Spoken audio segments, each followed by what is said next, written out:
दोस्तों, हर दिन UPSC PYQ के एक क्वेश्चन को इन डेप्थ में विद बैकग्राउंड इन्फॉर्मेशन के साथ पढ़ना केवल एक क्वेश्चन को ही हमारा पक्का नहीं करवाता है, परंतु उस टॉपिक पे बेस पे अगर कोई भी क्वेश्चन आता है तो उसको हम अच्छे से अटेम्प्ट कर सकते हैं। नमस्कार दोस्तों, एक बार फिर से स्वागत है आपका यूपीएससी की previous year question paper discussion के अंदर। जैसा कि आप जानते हैं, हम डेली क्वेश्चन को विद बैकग्राउंड इन्फॉर्मेशन के साथ डिस्कस करते हैं।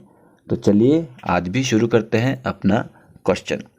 तो आपकी स्क्रीन पर सामने क्वेश्चन है, जैसा कि आप देख सकते हैं। Which one of the following statement best reflects the chief purpose of the constitution of a country.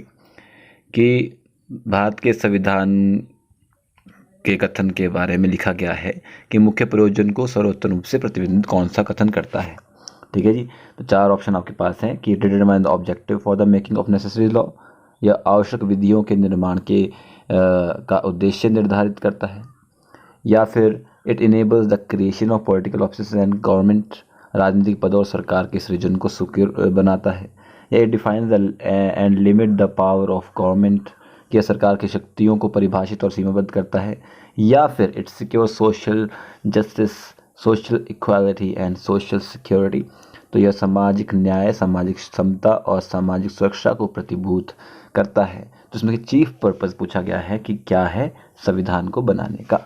तो एज यू ऑल नो, हम सबसे पहले क्या करते हैं, हम सबसे पहले देखेंगे कि क्वेश्चन किस टॉपिक पे बेस पे आया हुआ है। तो as you can see that constitution के बारे में क्वेश्चन आपको पूछा गया है। तो चलिए सबसे पहले कॉन्स्टिट्यूशन के बारे में जानते हैं और इसके बारे में थोड़ी बहुत बैकग्राउंड नॉलेज के साथ इस क्वेश्चन को शुरू करते हैं। तो जैसा कि आपके सामने बताया गया है कि क्वेश्चन है किस चीज़ के ऊपर, इंडियन कॉन्स्टिट्यूशन पे आपका ये क्वेश्चन पूछा गया है। तो जब इंडियन कॉन्स्टिट्यूशन के ऊपर आपका क्वेश्चन पूछा गया है तो सबसे पहले हमें पता तो होना चाहिए कि इंडियन कॉन्स्टिट्यूशन होता क्या है, संविधान है क्या। भारतीय संविधान के बारे में क्वेश्चन पूछा गया है तो संविधान बना कैसे, इसके बारे में जानकारी होना बहुत ज़्यादा जरूरी है। देखो, सबसे पहले संविधान बनाने की शुरुआत जो होती है वो होती है नवंबर 1946 में। ठीक है जी। और वो कैसे होती है। अब संविधान अगर बनाना है तो संविधान बनाने के लिए कोई ना कोई तो उसको बनाएगा। तो जो लोग उसको बनाएंगे उन लोग कोई ना कोई एक ग्रुप होगा। उस ग्रुप को संविधान सभा का नाम दिया गया, और जिस संविधान सभा का गठन किया गया था 1946 में नवंबर के अंदर। पूरे 11 मीटिंग हुई इनकी, और 64 लाख रुपए का खर्चा करने के बाद पूरे 2 साल 11 महीने 18 दिन लगे उस संविधान को बनाने के लिए, जिसमें कि हमने 60 कंट्री के कॉन्स्टिट्यूशंस को, संविधान को हमने देखा, उनके बारे में समझा। उसके बाद हमने अपना संविधान बनाया। फिर 26 नवंबर 1949 को हमारा संविधान बनकर तैयार हो गया, जिस दिन हमने उसको अडॉप्ट किया। और 26 जनवरी 1950 को हमारा संविधान हमने लागू कर दिया, जो कि हमारा गणतंत्र दिवस के रूप में भी मनाया जाता है। तो आपको पता लग गया कि इस तरीके से हमारा कॉन्स्टिट्यूशन बना है। कॉन्स्टिट्यूशन मतलब हमारा संविधान बना है। ठीक है। अब संविधान के बारे में तो आप जानते ही होंगे, संविधान क्या है, एक लिखित दस्तावेज है हमारा। अब संविधान कितने टाइप का होता है, क्या नहीं होता है, वो बैकग्राउंड बाद में पढ़ेंगे जब हम इसको पॉलिटी पढ़ते हैं, या फिर हम जब हिस्ट्री के बारे में बातचीत करते हैं तो उसमें हम ये चीज़ें पढ़ते हैं। लेकिन अभी बस मैं आपको कॉन्स्टिट्यूशन के बारे में ओवरव्यू दे रहा हूँ कि मेकिंग ऑफ कॉन्स्टिट्यूशन कैसे हुआ था। कि सबसे पहले कॉन्स्टिट्यूशन असेंबली बनी, फिर 11 मीटिंग हुई, 64 लाख रुपये लगे, 2 साल 11 महीने 18 दिन लगे। कॉन्स्टिट्यूशन 60 कंट्री का हमने रिव्यू किया। फिर 26 नवंबर 1949 को उसको अडॉप्ट कर लिया गया, और 26 जनवरी 1950 ईस्वी को क्या किया गया, इसको लागू कर दिया गया, जिसको कमेंस कर दिया गया। ठीक है जी। इस तरीके से हमारा संविधान जो है बनकर तैयार हुआ। अब हम थोड़ी बात और आगे चलते हैं कि सबसे पहले अगर इंडियन कॉन्स्टिट्यूशन बना है तो इंडियन कॉन्स्टिट्यूशन बनने के लिए सबसे पहले डिमांड किसने रखी सामने, कि डिमांड कैसे आई कि क्यों बनाना है संविधान। ज़रूरत तो होनी चाहिए पहले, फिर ही तो हम पता लगा सकते हैं ना। कि अगर ज़रूरत ही नहीं है तो पता कैसे लगेगा कि कैसे संविधान बनाना है, क्यों बनाना है। तो पहले ज़रूरत का पता होना बहुत ज़रूरी है। तो सबसे पहले पढ़ेंगे हम डिमांड ऑफ इंडियन कॉन्स्टिट्यूशन, या कॉन्स्टिट्यूशन असेंबली की डिमांड शुरू कैसे हुई। तो सबसे पहले ये थॉट जो आया 1934 के अंदर आया, किसके दिमाग में आया, एम.एन. रॉय के दिमाग के अंदर आया। फिर 1938 में जवाहरलाल नेहरू ने इंडियन नेशनल कांग्रेस के एक मीटिंग में कहा कि जो कॉन्स्टिट्यूशन असेंबली है जो हम बनाएंगे, संविधान सभा बनाएंगे, वो एडल्ट फ्रेंचाइजी के थ्रू बनाएंगे, मतलब वयस्क मताधिकार के थ्रू बनाएंगे। कि वोटिंग होगी उसके बिहाफ के ऊपर, जो लोग चुने जाएंगे उस हिसाब से हम क्या करेंगे, हम संविधान सभा बनाएंगे। तो 1938 में डिसाइडेड किया गया, कहा गया, किसके द्वारा? जवाहरलाल नेहरू जी के द्वारा कहा गया। ठीक है जी। फिर 1940 के अंदर क्या होता है, ब्रिटिश गवर्नमेंट उस चीज़ प्रपोजल को एक्सेप्ट कर लेती है और इस प्रपोजल को अगस्त प्रस्ताव के रूप में, अगस्त प्रपोजल के रूप में जाना जाता है। फिर 1942 में क्रिप्स मिशन भेजा गया, एक ड्राफ्ट प्रपोजल के द्वारा लिखित दस्तावेज लेके आया सामने कि इस तरीके से आपने अपना कॉन्स्टिट्यूशन बनाना है भैया, परंतु मुस्लिम लीग ने उसका क्या कर दिया था, मुस्लिम लीग उसको अस्वीकार कर दिया था। फिर बाद में कैबिनेट मिशन फिर से आया, ठीक है, कैबिनेट मिशन आया, इसके बिहाफ के ऊपर संविधान सभा का गठन किया गया 1946 में। कैबिनेट मिशन को भी मुस्लिम लीग ने बोला कि नहीं, हमारे 2 अलग अलग संविधान सभा गठन करना है जिससे हम अपना अपना संविधान बनाएंगे भैया, हम तो अलग पाकिस्तान चाहिए हमारे को। लेकिन कैबिनेट मिशन उसको अस्वीकार कर दिया और कैबिनेट मिशन ने संविधान सभा गठन करने की मंजूरी दे दी। ठीक है जी। तो इस तरीके से संविधान सभा डिमांड जो है कॉन्स्टिट्यूशन असेंबली बनाने की यह उत्पन्न होती है। फिर ये कॉन्स्टिट्यूशन असेंबली बनाई कैसे जाती है?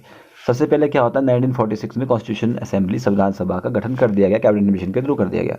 ठीक है जी। फिर उसमें टोटल मेंबर जो हुए वो 389 थे, जिसमें कि 296 आपके मेजर और बाकी 93 आपके प्रांत से निकलेटेड थे।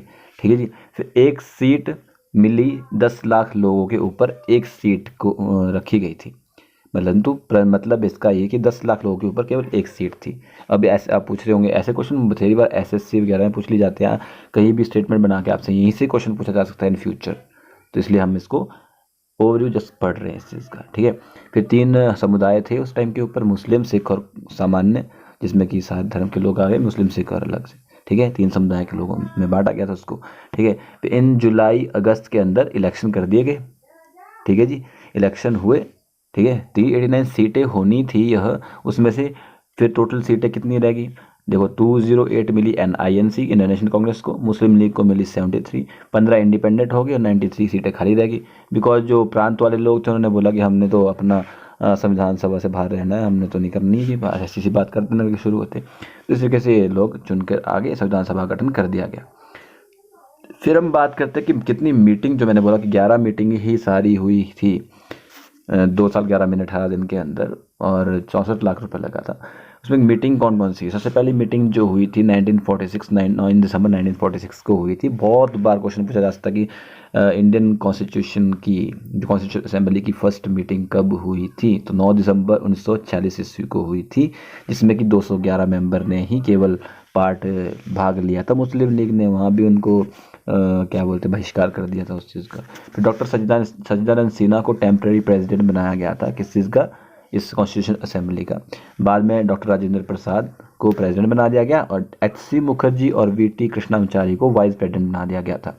तो यहाँ से क्वेश्चन पूछा जा सकता है, तो आप इसको प्रिपेयर कर सकते हैं कि डॉक्टर सच्चिदानंद सिन्हा को टेम्पररी प्रेसिडेंट बनाया गया था, राजेंद्र प्रसाद प्रेसिडेंट बने थे, HC मुखर्जी और VT कृष्णाचारी वाइस प्रेसिडेंट बने थे, एज यू ऑल सी। तो 13 दिसंबर 1946 को क्या होता है कि प्रधानमंत्री तो नहीं थे उस टाइम पे, लेकिन जवाहरलाल नेहरू जी एक प्रस्ताव रखते हैं प्रियम्बल का, कि प्रस्तावना, उद्देशिका प्रस्ताव रखते हैं, जिसको एक्सेप्ट कर लिया जाता है, जो कि स्वीकार मान्यता सबसे मिल जाती है 22 जनवरी 1947 को। अब प्रस्तावना क्या है, उद्देशिका क्या है, उद्देशिका तो आपको पता है प्रियम्बल को बोलते हैं हमारे। ठीक है जी। उसके बारे में हम डिटेल में बाद में पढ़ेंगे, लेकिन उसका प्रस्ताव जो है 13 दिसंबर 1946 को पंडित जवाहरलाल नेहरू को द्वारा दिया गया और 22 जनवरी 1947 को उसको 1947 ईस्वी में उसको स्वीकार कर लिया गया। फिर 28 अप्रैल 1947 ईस्वी को 6 रिप्रेजेंटेटिव थे जो इनके से वो फिर से उन्होंने कॉन्स्टिट्यूशन असेंबली ज्वाइन कर ली थी। 3 जून 1947 को क्या होता है, 3 जून 1947 ईस्वी को माउंटबेटन प्लान आता है। ठीक है जी। इससे भारत का विभाजन कर लिया जाता है। ठीक है। फिर इंडियन इंडिपेंडेंस एक्ट 1947 जो था, उसके अंदर 3 चेंजेस किए गए कॉन्स्टिट्यूशन असेंबली के अंदर। बाकी उनको 2 काम मेनली दिए गए थे कॉन्स्टिट्यूशन असेंबली को। क्या काम दिए गए थे? एक तो कॉन्स्टिट्यूशन बनाने का काम उनका था, दूसरा कानून बनाने का काम भी उनको ही दिया गया था। ये कॉन्स्टिट्यूशन असेंबली के काम थे। ठीक है जी। कॉन्स्टिट्यूशन असेंबली के बारे में हमने जान लिया। फिर इंडियन कॉन्स्टिट्यूशन में कॉन्स्टिट्यूशन असेंबली के और क्या क्या काम थे? इन्होंने क्या किया, 1949 में UN का मेंबर भी बन गया। ठीक है। 1947 में 22 जुलाई 1947 को नेशनल फ्लैग को इन्होंने स्वीकार किया, बनाया, लागू किया। फिर 24 जनवरी 1950 को 2 काम हुए थे, नेशनल सॉन्ग और नेशनल एंथम दोनों को अडॉप्ट किया गया था। ठीक है। 1950 के अंदर ही 24 जनवरी को डॉक्टर राजेंद्र प्रसाद को भारत का राष्ट्रपति बना दिया गया था। और उसके बाद 1951-52 के इलेक्शन तक, जब तक इलेक्शन नहीं होते हैं, तो यही संविधान सभा जो है अंतरिम संसद के रूप में कार्य करती है। ठीक है जी। और डॉक्टर राजेंद्र प्रसाद उससे क्या होते हैं, हमारे भारत देश के पहले राष्ट्रपति होते हैं, जो कि संविधान सभा के भी राष्ट्रपति थे। ठीक है जी। तो ये आपको कॉन्स्टिट्यूशन असेंबली के बारे में पता लग गया है, कैसे कैसे बनी और इस तरीके से हमारा कॉन्स्टिट्यूशन बनकर तैयार हुआ था। क्या चीज़ें कहाँ से ली गई थी इन फ्यूचर हम पढ़ेंगे, लेकिन इसका आंसर क्या हो जाएगा, एज यू ऑल सेंड। अब हम उसको अप्लाई करेंगे, देखेंगे।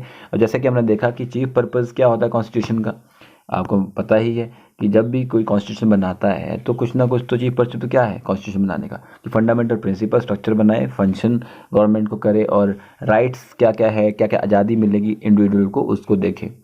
दूसरी बात, सुप्रीम लॉ है, land provide framework for governments and balance of power, protecting individual right and guiding the functioning of the state. तो ये सारे काम इसके होते हैं। ठीक है जी। तो अब चलिए क्वेश्चन अटैम्प्ट करते हैं कि which one of the chief purpose of the constitution of a country. ठीक है, तो देख लेते हैं, अभी हमने पढ़ा इसके बारे में। तो it determine the objective for the making of necessary law, यानी वो चीफ पर्पज नहीं है। Enable the creation of political office in government, हाँ इसका हिस्सा है लेकिन चीफ पर्पज नहीं है। ये सब चीज़ें, ये सब कार्य करता तो जरूर है। चीफ पर्पज़ क्या है, सी, कि ये define and limit the power of government, ये इसका चीफ पर्पज़ है। गवर्नमेंट क्या करेगी क्या नहीं करेगी इसको देखने का काम। सरकार की शक्तियों को परिभाषित और सीमाबद्ध करना क्या होता है, एक प्रियम्बल का एक मेन काम होता है। तो होप्स आपको क्वेश्चन समझ आया होगा। इन डेप्थ में हमने थोड़ा बहुत बैकग्राउंड इन्फॉर्मेशन लिया है, उसको भी हमने समझा होगा। और अगर वीडियो अच्छा लगता है तो वीडियो का फीडबैक लाइक या डिसलाइक करके ज़रूर दीजिए और कमेंट बॉक्स में ज़रूर बताइए। धन्यवाद, मिलते हैं नेक्स्ट वीडियो में।